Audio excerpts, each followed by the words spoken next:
ಈಗ ಜಾತಕ ನೋಡಿದ್ರಲ್ವಾ?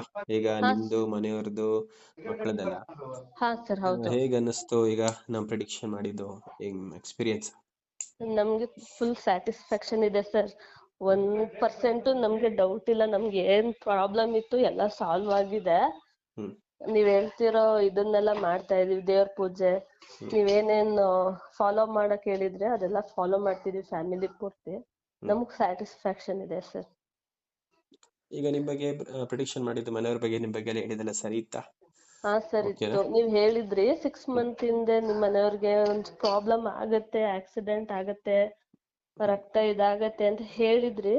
ಬಟ್ ಅದು ಸೇಮ್ ಹಂಗೆ ಆಯ್ತು ಸರ್. ಇವಾಗ ನಮ್ಮ ಮನೆಯವರು ಆಕ್ಸಿಡೆಂಟ್ ಆಯ್ತು, ಮತ್ತೆ ಅದ್ರಿಂದ ಒಂದ್ 15 days ರಿಕವರಿ ಆಗಕ್ಕೆ ಬೆಡ್ ರೆಸ್ಟ್ ಹೇಳಿದ್ರು. ಮತ್ತೆ ಅದು ಹೋಗಿ ಪ್ರಾಬ್ಲಮ್ ಆಗಿ ಲಂಗ್ಸ್ ಪ್ರಾಬ್ಲಮ್ ಆಯ್ತು.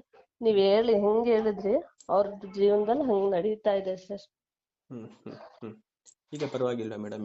ಈಗ ಅದಕ್ಕೆ ನೀವ್ ಪರಿಹಾರ ಹೇಳಿದ್ರ, ಮಾಡಿ. ನೀವ್ ಅದಕ್ಕೆ ಪರಿಹಾರ ಹೇಳಿದ್ರಲ್ಲ, ಅದ್ ಹೇಳ್ದಾಗಿಂದ ಸ್ವಲ್ಪ ಪರವಾಗಿಲ್ಲ ಸರ್. ದೇವಸ್ಥಾನಕ್ಕೆಲ್ಲ ಹೋಗ್ತಾ ಇದೀವಿ. ಅವ್ರ ಗುರುಬಲ ಕಮ್ಮಿ ಇದೆ ಅಂತ ಹೇಳಿದ್ರಿ, ಕುಜಾ ದೋಷ ಇದೆ ಅಂತ ಹೇಳಿದ್ರಿ. ದೇವಸ್ಥಾನಕ್ಕೆಲ್ಲ ಹೋಗ್ತಾ ಇದೀವಿ ಸರ್. ಈಗ ಸ್ವಲ್ಪ ಪರವಾಗಿಲ್ಲ, ರಿಕವರಿ ಆಗ್ತಿದ್ದಾರೆ.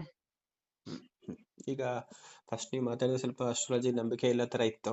ಈಗ ನಂಬಿಕೆ ಇದೆಯಾ? ನನಗ್ ತುಂಬಾ, ನಾನು ಮೊದ್ಲು ಎಲ್ಲ ನಂಬ್ತಾ ಇರ್ಲಿಲ್ಲ ಸರ್ ಇಷ್ಟು.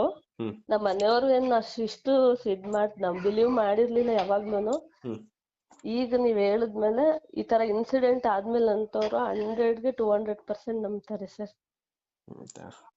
ಈಗ ನಿಮ್ ಹತ್ರ ಸ್ಯಾಟಿಸ್ಫೈ, ತೃಪ್ತಿ ಆಗಿದೆ ಅಲ್ವಾ ನಮ್ಮ ಹಾ ಹತ್ರ ಸರ್, ಬಂದಿದ್ದು? ತೃಪ್ತಿ ಆಗಿದೆ ಸರ್. ಮೇಡಮ್, ಈ ವಿಡಿಯೋನ ನನ್ನ ಚಾನೆಲ್ಗೆ ಹಾಕೋಬೋದಾ?